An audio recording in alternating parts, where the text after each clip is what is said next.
Bismillahirrahmanirrahim. Assalamualaikum warahmatullahi wabarakatuh. Bersua dalam berita perdana malam ini, saya Muhammad Noh Johari. Saya Umi Masitas Osman. Berita-berita utama malam ini.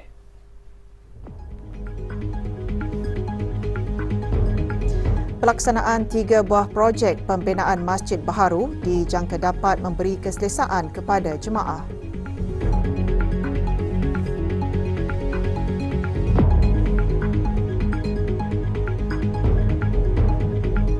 Kecanggihan teknologi digital mendorong mereka grafik tempatan menerbitkan karya inovatif dan kreatif.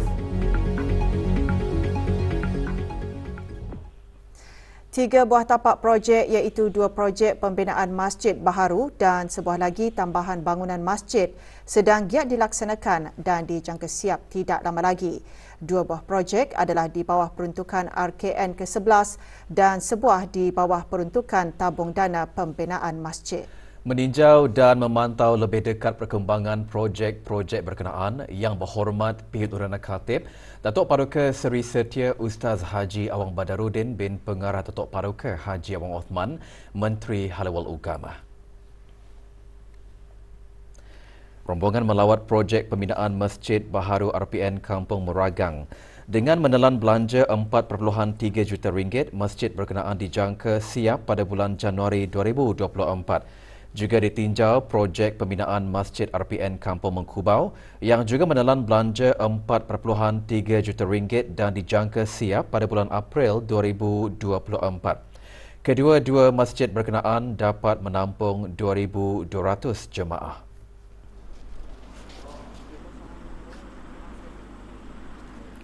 Turut ditinjau tapak projek tambahan bangunan Masjid Kampung Sungai Buloh.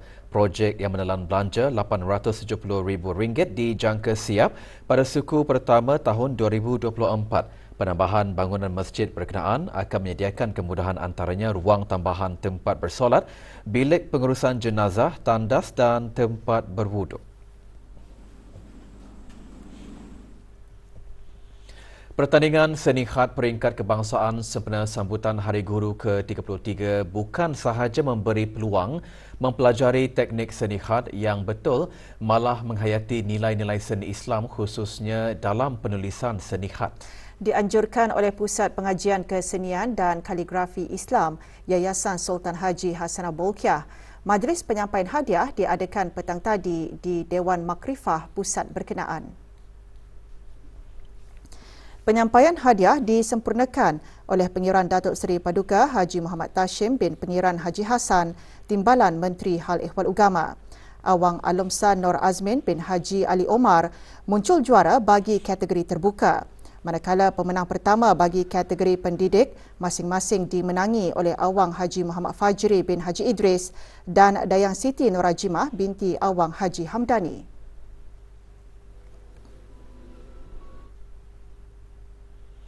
Dalam meningkatkan lagi perkembangan profesional keselamatan, High Tune Universal Services mengadakan seminar keselamatan dan pengurusan. Seminar diadakan pagi tadi di Universiti Brunei Darussalam, UBD. Seminar dirasmikan oleh Ahli Majlis Mesyuarat Negara. Seminar meliputi trend terkini dalam keselamatan, strategi pengurusan risiko dan pengurusan pertubuhan yang efektif. Ia juga bagi mewujudkan persekitaran yang kondusif dan kerjasama bagi mengukuhkan perhubungan bersama peserta dari sektor awam dan swasta. And I have to thank the MD of Jabatan Penerangan buat julung kalinya mengadakan program literasi penerangan bagi belia daerah Temburong sebagai salah satu inisiatif baharu untuk memupuk rasa tanggungjawab ke arah memastikan Wawasan Brunei 2035 tercapai dengan jayanya. Pagi tadi diadakan majlis pelancaran program di jabatan berkenaan.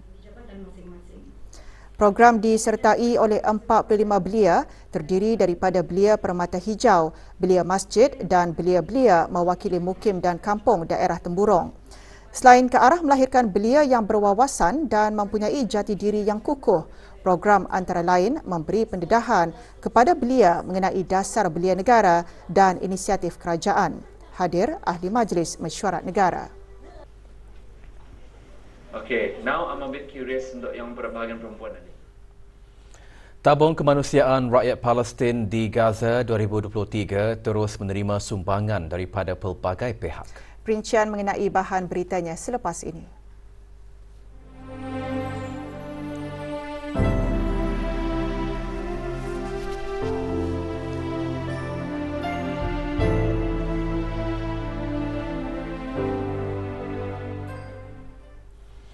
Tabung Kemanusiaan Rakyat Palestin di Gaza 2023 terus menerima sumbangan daripada beberapa pihak di negara ini. Syarikat Armada Property Sdn Bhd menyumbangkan RM5,000, manakala sumbangan berjumlah RM1,100 diterima dari Koperasi Berkat Kerja Keras Semua Sanang BKSS. Sumbangan diterima oleh Dayang Mirani Floridzah binti Abdul Rahman, Pemangku Pengarah Jabatan Pembangunan Masyarakat, Kementerian Kebudayaan Belia dan Sukan. Majlis penyerahan berlangsung di Kementerian Kebudayaan Belia dan Sukan.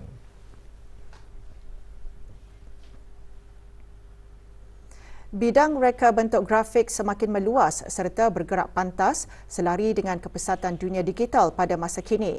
Dengan adanya kecanggihan teknologi digital itu, ia dapat dimanfaatkan sebaiknya oleh seorang pereka grafik tempatan untuk menerbitkan karya yang inovatif dan kreatif. Bagi Pengiran Nur Ain binti Pengiran Ali, salah seorang pereka grafik tempatan yang sudah berkecimpung dalam bidang perniagaan sejak universiti lagi, berpendapat pereka grafik juga merupakan insan seni yang mampu menghasilkan karya mengikut kreativiti sendiri. Para grafik designer di negara ini memang patut dihargai kerana grafik designer juga menghasilkan karya seni bukan setakat kreativiti sahaja. Bahkan memerlukan masa yang sangat panjang untuk menyiapkan karya yang dihasilkan.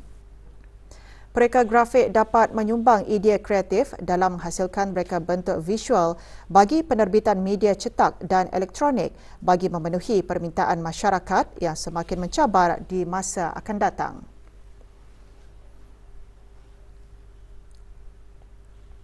Pengendali Rangkaian Telekomunikasi Negara Brunei Darussalam Unified National Network Sdn Bhd UNN tersenarai sebagai 3 finalis global yang telah mereka bina rangkaian berkesan dan selamat untuk menyampaikan perkhidmatan dan pengalaman pengguna yang luar biasa dalam kategori kepimpinan 5G.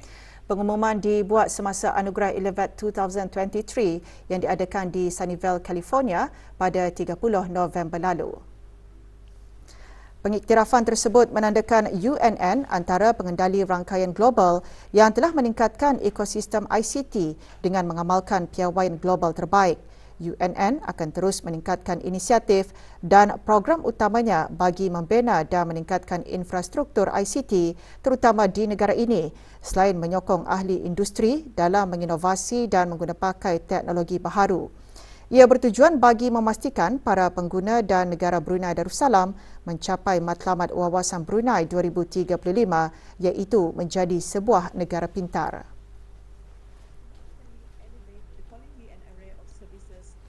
Kerja-kerja penyelenggaraan dan pembaikan berjadual bagi saluran paip gas akan dilaksanakan oleh syarikat minyak Brunei Shell BSP pada 22 hingga 23 Disember 2023. Kerja-kerja penyelenggaraan tersebut berkemungkinan besar akan menjejaskan bekalan tenaga elektrik secara sementara dan berkala selama beberapa jam ke sebahagian besar di kawasan daerah Brunei Darussalam. Jabatan Perkhidmatan Elektrik JPE dan BSP dalam siaran akhbar memaklumkan kawasan-kawasan yang terjejas termasuk Mukim Gadong, Mukim Brakas A, Mukim Mentiri, Mukim Serasa dan Mukim Kianggeh. Kerja-kerja penyelenggaraan bertujuan untuk membaik pulih integriti di beberapa bahagian paip gas dari tungku gas plant ke Gadong Metering Station. Sepanjang kerja-kerja penyelenggaraan tersebut dijalankan, operasi stesen-stesen Janakuasa Gadung 1 dan Gadung 2 yang dikendalikan oleh JPE akan dihentikan buat sementara waktu untuk memastikan bekalan tenaga elektrik bagi fasiliti-fasiliti dan infrastruktur utama negara tidak terjejas. JPE akan membekalkan sementara tenaga elektrik melalui perkhidmatan Janakuasa Bergerak. Bekalan darah di Pusat Penerimaan Darah, Jabatan Perkhidmatan Makmal dan tabung-tabung darah di seluruh negara masih di tahap rendah. Kementerian Kesihatan dalam siaran medianya menjelaskan penderma darah jenis A, B dan AB diperlukan segera bagi menampung keperluan pemindahan darah di semua hospital di negara ini. 23 Disember, kempen diadakan di McDonald's Jerudong Drive-Thru pada pukul 9 pagi hingga 12 tengah hari dan 1 hingga 3 petang. Manakala pada 26 dan 28 Disember di Function Room tingkat 2 The One Batu 1 pada pukul 10 pagi hingga 12 tengah hari dan 1 hingga 3 petang. Tempahan slot derma darah melalui aplikasi Blood Card bagi kempen derma darah tersebut adalah sangat digalakkan. 4 premis perniagaan dikenakan kompaun dan 4 lagi dikeluarkan notis amaran atas kegagalan mematuhi harga yang ditetapkan dan peraturan tanda harga di bawah Akta Kawalan Harga Penggal 142. Hasil pemeriksaan rutin yang dijalankan oleh JPES, antara kesalahan yang didapati ialah menjual minyak masak dan susu tepung formula nak damit melebihi harga maksimum yang ditetapkan, tidak meletakkan tanda harga pada barang yang dijual dan mempamerkan tanda harga yang tidak selaras dengan harga di dalam sistem pembayaran. Syarikat-syarikat yang dikenakan kompaun sebanyak RM500 ialah Jannah Department Store Sdn Bhd, Fatach Sdn Bhd dan Seri Yastra Enterprise Sdn Bhd. Manakala Hidayah Harris Enterprise dikenakan kompaun sebanyak RM700.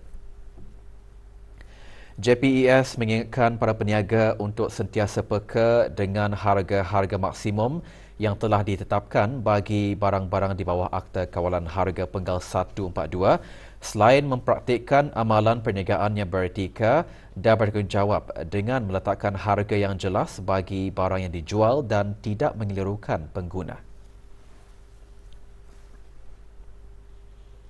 Sebuah syarikat di daerah Tutong didapati melanggar Akta Kesalahan-Kesalahan Rampaian 2021. Sayuk Sendirian Berhad di Kampung Sinaut dikenakan kompaun sebanyak RM500 kerana membuang sampah merata tempat di kawasan tapak projek. Syarikat berkenaan dikehendaki menjelaskan kompaun dalam tempoh 7 hari.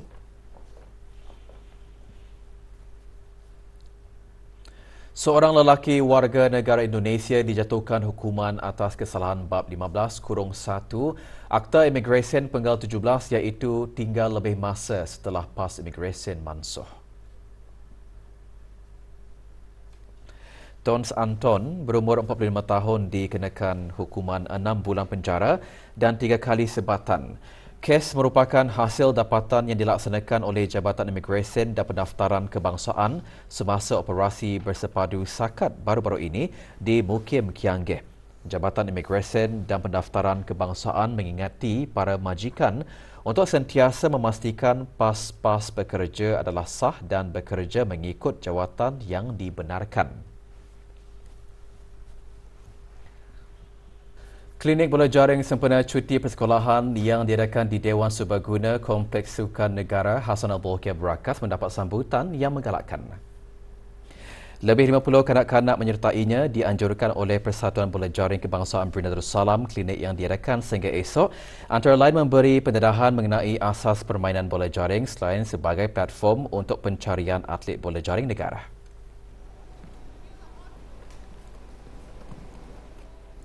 Aspek keselamatan diberikan keutamaan sepanjang program kem basikal sempena musim cuti persekolahan.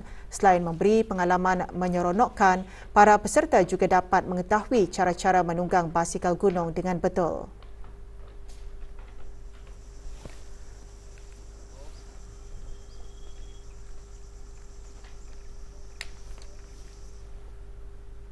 Dianjurkan selama 3 hari sehingga Khamis ini oleh salah sebuah syarikat pembekal dan perkhidmatan basikal. Program bertujuan memberi pendedahan mengenai cara-cara menunggang mountain bike dengan betul di samping memberi pengalaman cabaran menunggang basikal di dalam hutan. Menggalakkan ramai lagi yang ingin mencaburilah dalam bidang mountain bike ini.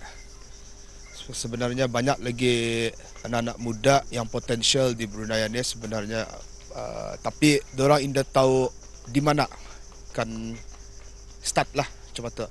I like it because I get to go outside. It helps me exercise, and I get to go out to in the jungle. We have like a lot of adventures together. We go up and when we come back we have snacks and then we go up again and just learn about new things.